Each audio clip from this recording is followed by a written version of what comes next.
Life's toughest fight isn't against the world out there, it's against the fear and the busted dreams inside you. This is the story of someone who faced sandstorms and wild winds, yet kept pushing on. They stumbled, they copped a few knocks, but every time they got back up stronger. It's a journey that proves even an ordinary person can shake the whole world with pure grit. So, let's dive into this heart-stirring adventure, mate. Right here, right now. The first step into the red dust. The morning sky over the Pilbara burned a deep orange, the kind of glow that makes the spinifex shimmer like gold. Jack Lawson tightened the strap of his battered rucksack and breathed in the dry, iron-rich air. He'd left Perth on a rickety bus the night before, chasing a job that might finally change his luck. A drilling gig way out near Marble Bar. 27 and feeling like life had already lapped him, Jack had nothing but a few coins, a second-hand swag, and a head full of stubborn hope. His old ute had given up weeks earlier, and so had his patience with city shifts that barely paid the rent. This, he told himself, was the real start. Out here, there'd be no crowded sharehouse walls, no late notice bills, just open country and the chance to prove he could stand on his own 2 feet. The red dirt road stretched to the horizon like a challenge. Heat wavered even in early daylight, and the scent of eucalyptus drifted from a lonely clump of gums. Jack's boots crunched on gravel as he set off, each step stirring tiny clouds of ochre dust. Somewhere beyond that endless plain waited the crew boss who'd offered him 3 months' work, if he turned up on time. But the bush has a way of testing every promise. A sudden gust carried the cry of a crow and the distant rumble of an approaching storm. Jack paused, heart thumping with a mix of nerves and excitement. For the first time in years, the road ahead felt wide open. He tipped his hat against the rising wind and kept walking, unaware that this trek across the Outback would lead to mateship, heartbreak, and a kind of courage he'd never imagined. Heat, dust, and a stranger's hand. The sun was barely above the horizon when the road began to shimmer like a molten river. Jack's shirt clung to his back and the straps of his pack bit into his shoulders. He'd packed light, water bottle, a few muesli bars, a small tarp, but even that felt like lead in the climbing heat. Flies gathered in buzzing clouds, relentless little pilots that refused to quit. He waved them off with his hat until his arm ached. The red dirt road wound north, disappearing into the haze, and each step kicked up a puff of dust that stuck to his sweat. After an hour, a distant hum grew into a low growl. Jack turned to see a battered Land Cruiser barreling along the track, a rooster tail of red behind it. He stepped aside and raised a hand. The ute slowed, tires crunching, until it stopped beside him. The driver leaned out, an older bloke with a silver beard and skin like sun-baked leather. "G'day, mate. You lost, or just keen on a stroll through hell?" His eyes held a glint of humor. "Heading to Marble Bar," Jack said, forcing a grin. "Got a job waiting." The man gave a short whistle. "That's a fair hoof. Hop in, I'll give you a lift for a stretch." "Name's Mick." Jack hesitated. "Out here, you heard stories of people who went missing after taking rides with strangers. But the thought of another hour under the brutal sun decided it for him." He tossed his pack into the tray and climbed in. The cruiser smelled of dust and old tobacco. Mick shifted gears with the ease of someone who'd driven these roads all his life. "What sort of work you chasing?" "Drilling crew," Jack said. "They said there's 3 months' work, maybe more if I stick it out." Mick gave a knowing nod. "Hard graft, but good coin. You a city fella?" "Perth," Jack admitted. "Needed a change." Mick chuckled. "The Outback's got a way of showing you what you're made of, or breaking you if you're not ready." They rattled along in companionable silence for a while. The landscape rolled by, red earth scattered with ghost gums, low ridges catching the harsh light. A pair of wedge-tailed eagles circled high above, shadows gliding across the scrub. After half an hour, Mick pulled over near a rusted windmill and a water tank. "This is as far as I'm headed. There's a roadhouse another 20 k's up. Good place to refill your water and get a feed." Jack climbed out, grateful and a little reluctant to leave the cool cabin. "Thanks, mate. Really." Mick gave a small salute.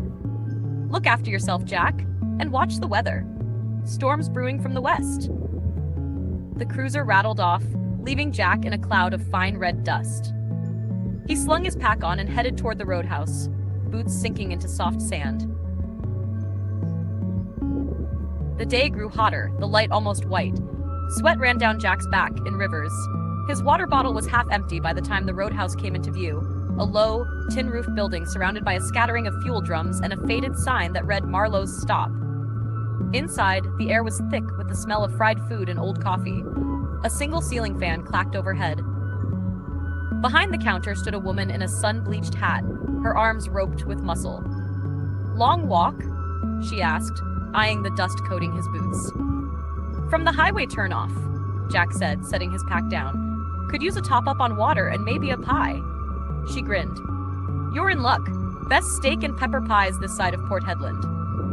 Jack devoured the pie in minutes, washing it down with a cold ginger beer that burned pleasantly in his throat. He filled his bottle from the tap, paid, and stepped back outside, feeling almost human again. A gust of wind whipped across the forecourt, carrying with it a strange metallic tang. Jack looked west.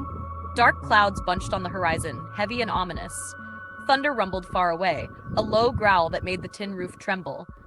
He considered waiting out the storm at the roadhouse, but the drilling site manager had been clear. Be there by nightfall, or the job goes to someone else. So he pushed on. The sky darkened faster than he expected. By mid-afternoon, the first fat drops of rain spattered the dirt, raising little puffs of red dust before soaking in. The wind picked up, bending the sparse shrubs and carrying the scent of wet earth. Jack tightened his pack straps and kept walking. Lightning forked across the horizon, followed by a crack of thunder that vibrated in his chest.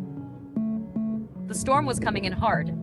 The track turned slick, the clay beneath the top layer of dust turning to slippery mud. Jack's boots skidded as he climbed a small rise. At the crest, he stopped short. Below lay a shallow gully, water already coursing through it in a fast, brown stream. His route cut straight across. In the desert, a dry creek could become a raging torrent in minutes. He scanned for a safer crossing and spotted a fallen log bridging a narrower section. Carefully, he edged across, arms out for balance.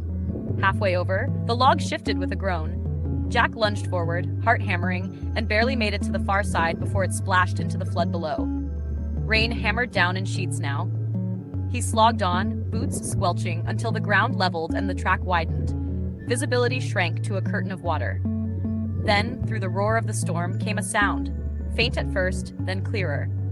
An engine. Headlights pierced the rain. A large white truck pulled up beside him, brakes hissing. The window rolled down to reveal a woman with a wide-brimmed hat and a cheeky grin. "Need a lift, mate? You look like a drowned roo." Jack laughed, relief mixing with exhaustion. Wouldn't say no. She unlocked the passenger door. "Name's Casey. Heading toward Marble Bar. Hop in." Inside the cab, the heater blasted warm air. Jack slumped into the seat, water dripping from his hair. "Thanks. Thought I'd have to swim the rest of the way." Casey chuckled. "These storms come quick. Lucky you weren't caught in a washout."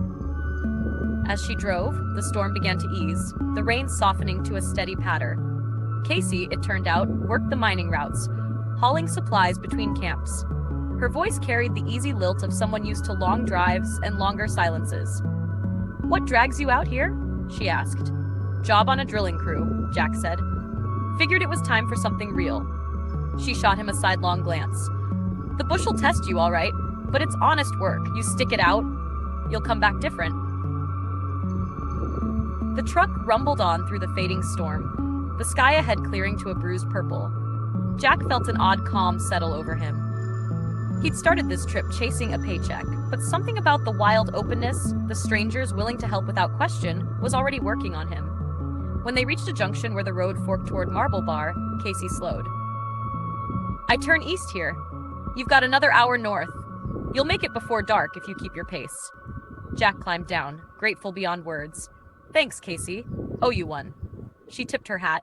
"Pay it forward, mate. That's how it works out here." The truck roared off, taillights fading into the twilight.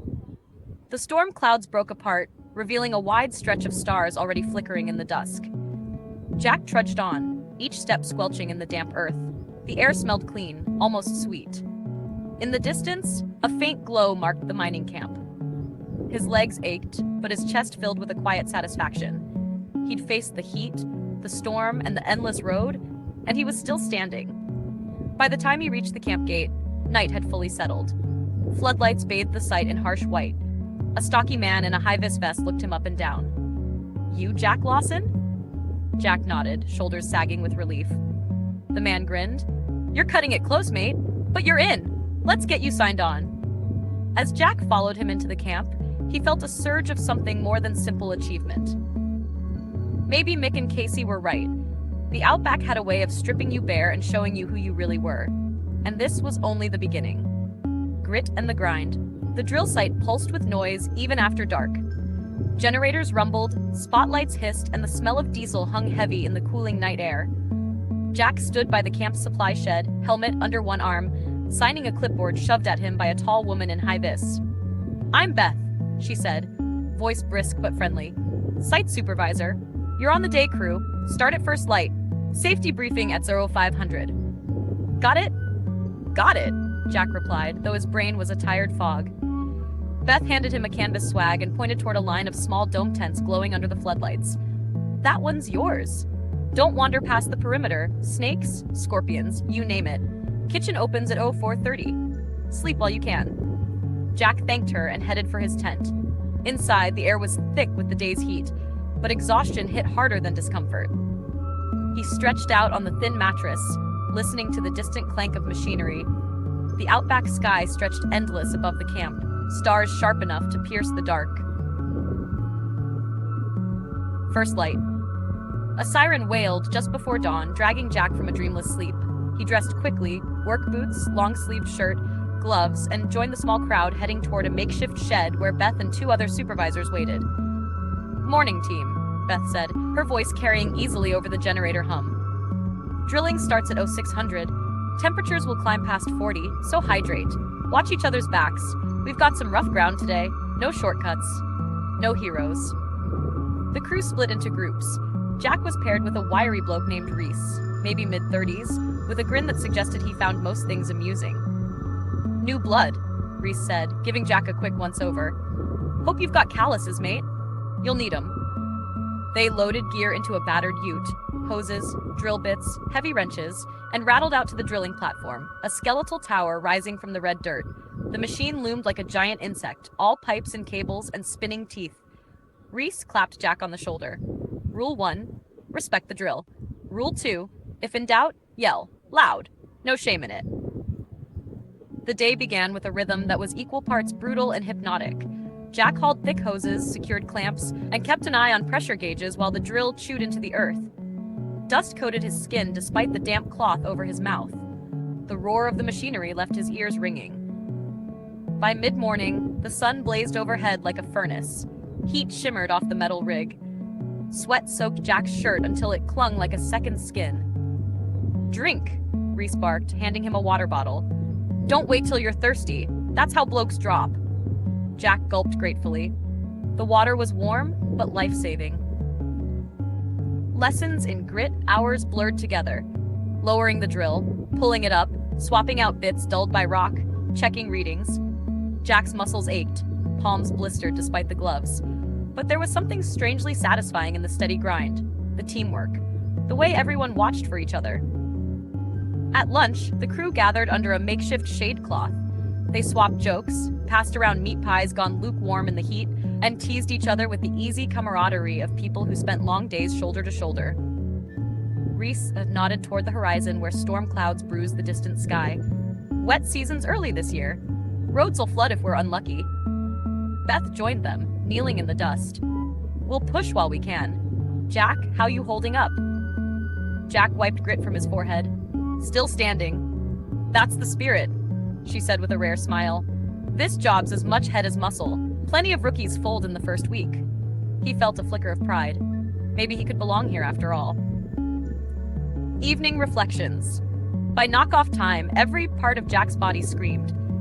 He stumbled back to camp, where the cook, a broad-shouldered man named Toby, was ladling out hearty stew and fresh damper bread. "You look like you wrestled a dingo," Toby said with a grin. "Feels like it," Jack muttered, but the smell of stew lifted his spirits. He ate until the bowl was clean, then wandered outside to the edge of the camp. The sunset bled crimson and gold across the horizon. The land stretched forever, flat, silent, except for the distant rumble of the rig winding down.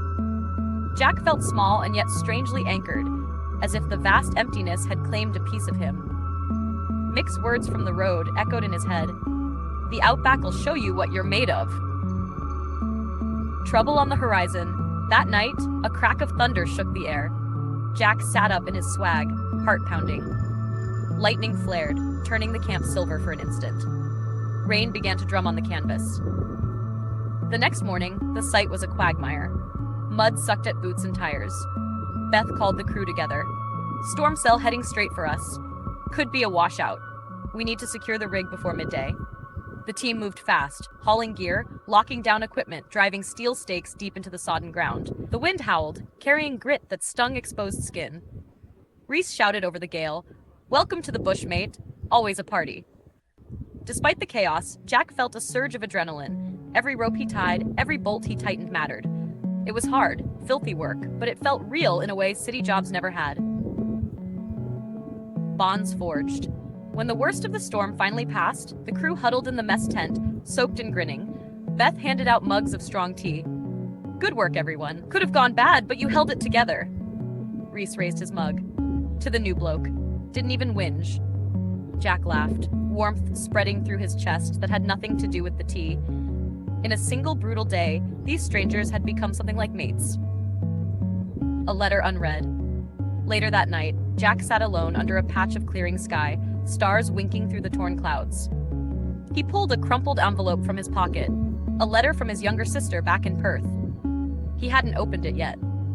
He traced the edges with dusty fingers, thinking of home, the cramped flat, the constant noise, the arguments that drove him to leave.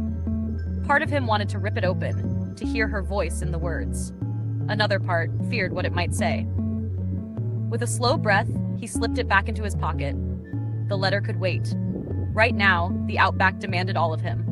As the camp settled into uneasy sleep, Jack lay awake, listening to the soft drip of rain from the canvas roof.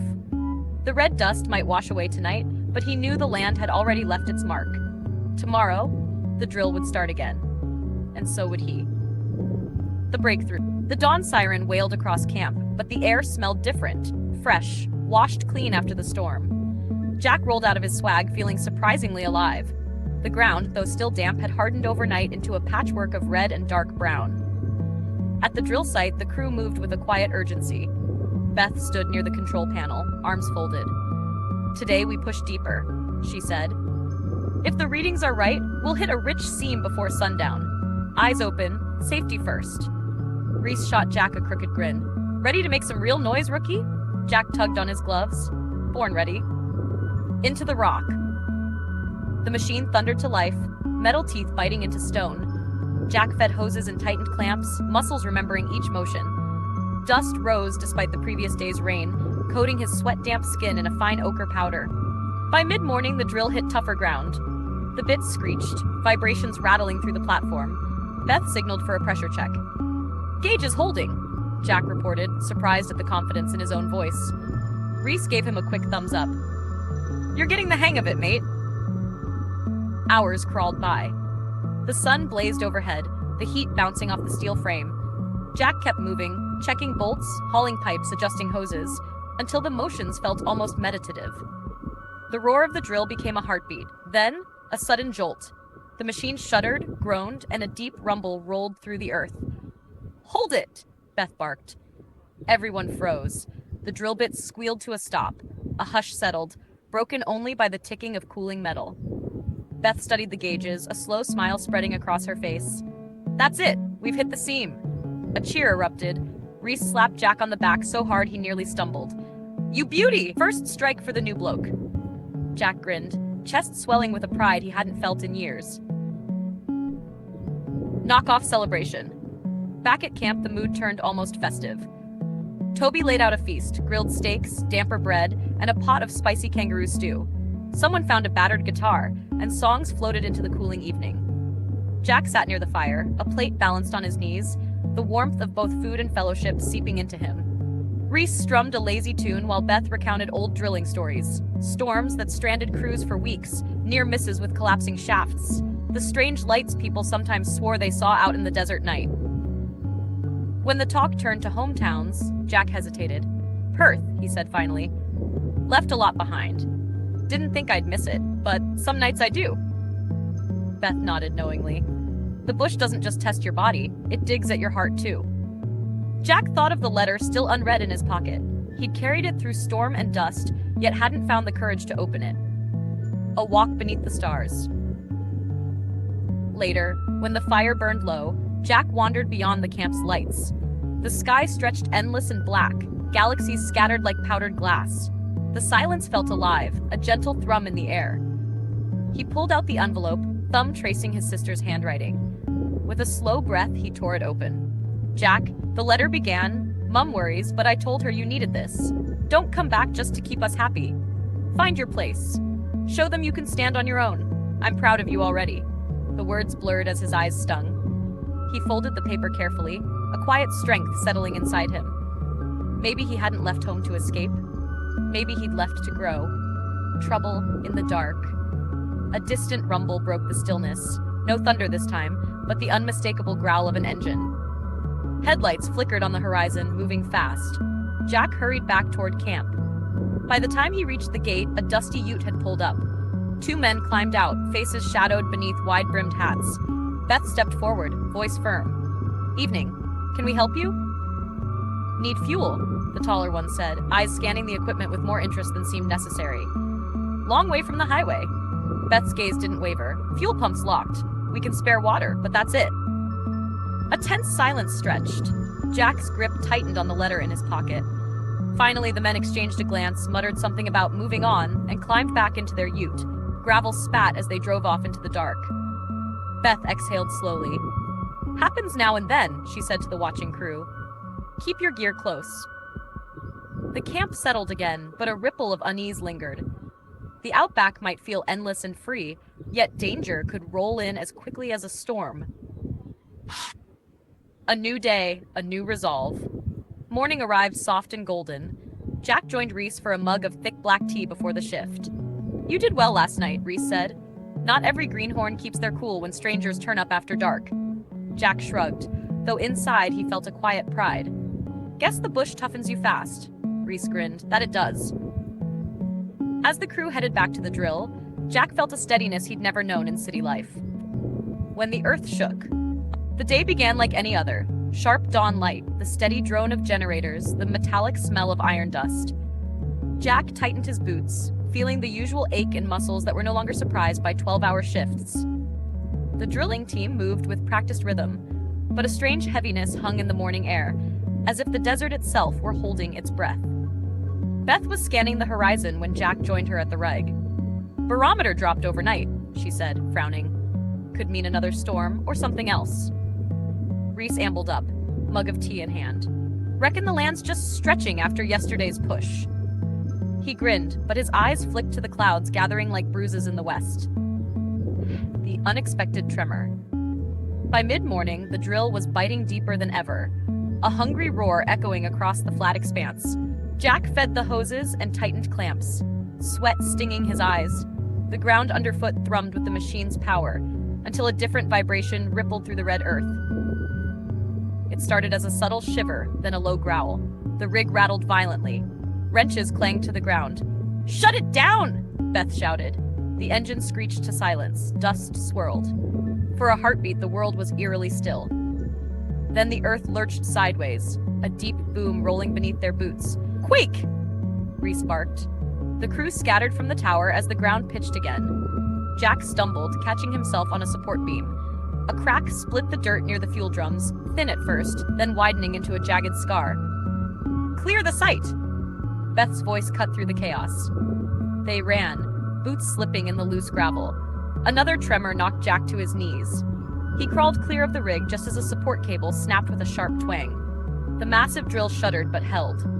Then, as suddenly as it began, the shaking eased, leaving only the rasp of their own breathing and the hiss of settling dust. Aftermath. The crew regrouped near the mess tent, faces streaked with sweat and ochre. Beth took a quick head count. Everyone accounted for. Relief flickered across her face, quickly replaced by command. "Structural check now. Reese, Jack, you're with me." They approached the rig cautiously. Hairline fractures zigzagged across the base platform. Fuel drums had toppled, but mercifully none had ruptured. Lucky, Reese muttered. Beth crouched to inspect the cracks. If the aftershocks hold off, we can stabilize it, but no drilling till I say so. Jack swallowed the metallic taste of fear. The desert, which had seemed so solid, now felt unpredictable, alive and restless. A town in need. Word of the tremor spread quickly.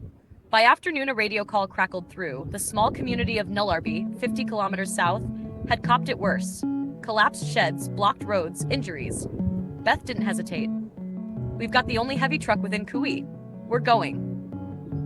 She picked a team, Jack, Reese, and 2 others, to help haul supplies and clear debris. Within minutes, they were on the road, the truck loaded with water, tarps, and medical kits. The drive was rough, washouts from earlier storms carving deep ruts into the track. Jack gripped the door handle as the vehicle lurched over ridges.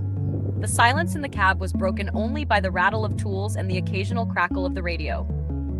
When they reached Nullarby, the scale of the damage hit hard. The town's handful of tin-roofed homes sat askew, walls buckled, fences twisted like wire toys. A small crowd gathered near the community hall, faces lined with worry and exhaustion. Hands at work. The crew set to work without question. Jack joined Reese in clearing fallen beams from a collapsed veranda, while others patched leaks and checked on the injured. Children carried buckets of water, their wide eyes following every move. An elderly woman approached Jack, clutching a photo frame. Lost the roof, but the old fella's picture survived, she said with a wry smile. Jack managed a grin, touched by her quiet resilience. We'll get that roof covered before nightfall, ma'am. Hours passed in a blur of hammering, lifting, and shouted instructions. Sweat ran in muddy streaks down Jack's face. Despite fatigue, he felt a fierce purpose. Every nail driven and beam secured mattered to someone's home, someone's life. By sunset, tarps covered the worst gaps, and fresh water had been distributed. The townsfolk gathered to share a simple meal of bread, tin stew, and endless cups of billy tea. Reese raised his mug toward Jack. Not bad for a driller, hey? Jack chuckled, muscles aching in a satisfying way. Beats a day behind a desk. The elderly woman pressed a small jar of homemade jam into his hands. For your trouble, she said softly. Reflections, under the stars. That night, the crew camped on the edge of town. Jack lay on his swag beneath a canopy of stars so bright they seemed close enough to touch. The letter from his sister rested safely in his pocket, its message of pride and encouragement now joined by the gratitude of strangers. He thought of the quake, the sudden reminder that nothing, no land, no life, was truly stable. Yet the people he'd met today had stood firm, helping one another without hesitation. Strength wasn't about certainty, he realized. It was about showing up when the ground shifted beneath you. Camp returned to camp. They rolled back to the drilling site at first light. The rig stood silent against the pale sky, scars from the tremor etched across the red earth. Beth inspected the damage with a practiced eye. We'll need a full structural test before we fire her up again, she said. Could be days. Reese stretched and cracked a grin. Gives us time to tell tall tales about our heroics in Nullarby. Jack smiled, but his gaze lingered on the distant horizon. The quake had shaken more than the ground. It had rattled loose an understanding of what truly mattered.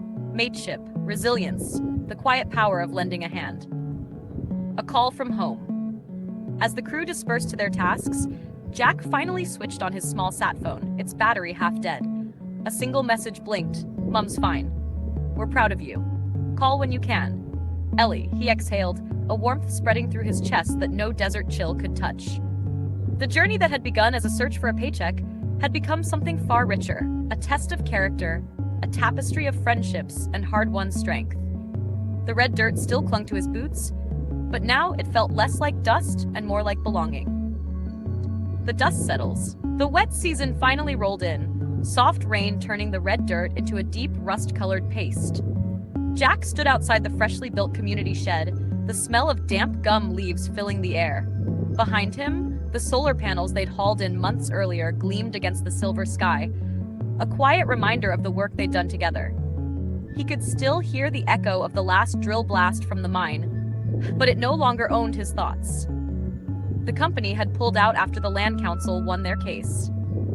For the first time in years, the ridge lay silent, except for the call of cockatoos and the low murmur of water finding its way through ancient gullies. Maya approached with a thermos of Billy tea. "Looks like the country's breathing again," she said, her voice steady but bright. Jack accepted the cup and nodded.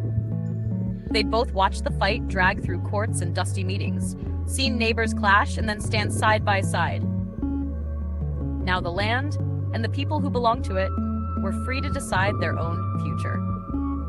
Jack thought back to the night he'd first walked into the Outback with nothing but a swag and stubborn hope. He remembered the storm that nearly broke him, the endless kilometers, and the quiet strength of those who had taken him in.